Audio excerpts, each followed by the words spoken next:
Shalom saudara, kalau ada barang yang kita gunakan dan orang lain tidak mengerti tujuan dari barang tersebut, tentu barang tersebut akan disalahartikan atau disalahgunakan karena orang itu tidak mengerti barang itu diciptakan untuk apa. Zaman dulu 20 tahun, 30 tahun lalu sering saya mendengar seorang hamba Tuhan berbicara bahwa waktu dia di daerah dan kemudian listrik belum masuk di daerahnya, tapi ada jemaatnya yang sudah beli kulkas. Lalu kemudian waktu pendeta ini pergi ke rumah jemaatnya dan dia melihat kulkas tersebut digunakan bukan sebagai alat pendingin karena memang belum ada listrik yang masuk. Tapi kulkas tersebut dipergunakan untuk menyimpan baju atau dijadikan jadi lemari pakaian. Dan saya percaya bahwa kalau pencipta kulkas melihat itu dia pasti sakit hati karena dia tidak bermaksud untuk menciptakan kulkas untuk menjadi lemari pakaian. Dan kelihatannya lucu tapi kemudian saya berpikir bahwa jangan-jangan ada banyak anak Tuhan yang tidak mengerti tujuan dari hidupnya diciptakan oleh Tuhan. Kenapa Tuhan memberikan kepada dia jabatan, posisi, berkat, bahkan mungkin Tuhan mengangkat dia naik jadi kepala. Dia nggak mengerti tujuannya dan kemudian dia menyalahartikan tujuan tersebut. Hari ini kita akan belajar dari 2 Tawarik 9 ayat yang ke-8, dia berkata demikian.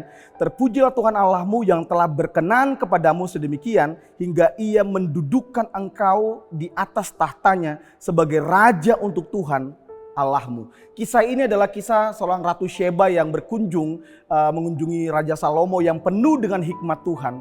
Dan kemudian karena dia penasaran, dia datang berkunjung, lalu dia ngobrol, dia melihat cara hidup dari Raja Salomo dengan semua pegawai-pegawainya, lalu kemudian dia takjub, dia kagum, lalu dia berkata, bahkan apa yang kudengar itu belum setengahnya dari apa yang kulihat hari ini. Dan kemudian muncullah kata-kata ini. Dia kemudian mempermuliakan Tuhan. Dia memuji Tuhan. Bahkan dia mengakui bahwa Salomo bisa menjadi seagung itu karena perbuatan Tuhan. Siapa Ratu Sheba ini? Dia bukan orang yang tahu tentang Tuhan. Dia bukan orang yang percaya Tuhan. Tapi kemudian dia mempermuliakan Tuhan karena hikmat Salomo yang begitu luar biasa. Dan hari ini saya percaya bukan hanya Salomo, tapi saya dan saudara juga. Sebenarnya Tuhan ciptakan kita. Tuhan berikan kepada kita semua talenta, kemampuan, keluarga, posisi, usaha, apapun yang hari ini Tuhan percayakan kepada kita. Saya percaya itu semua punya tujuan dan punya maksud supaya melalui itu kita dapat menyatakan kemuliaan Tuhan. Supaya orang-orang yang belum kenal Tuhan, mereka berkata gini, terpujilah Tuhan, betapa Tuhan hebat dalam diri anak ini, kepada diri orang ini. Karena ada Yesus yang dia percayai, ada Tuhan yang dia sembah yang membawa dia seperti itu.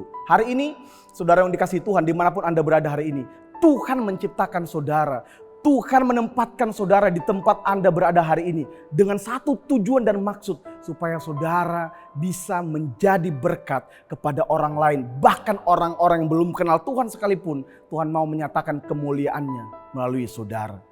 Apakah saudara sudah menemukan tujuan hidup saudara? Tujuannya adalah supaya melalui hidupmu, keluargamu, semua apa yang Tuhan investasikan dalam dirimu, namanya dipermuliakan.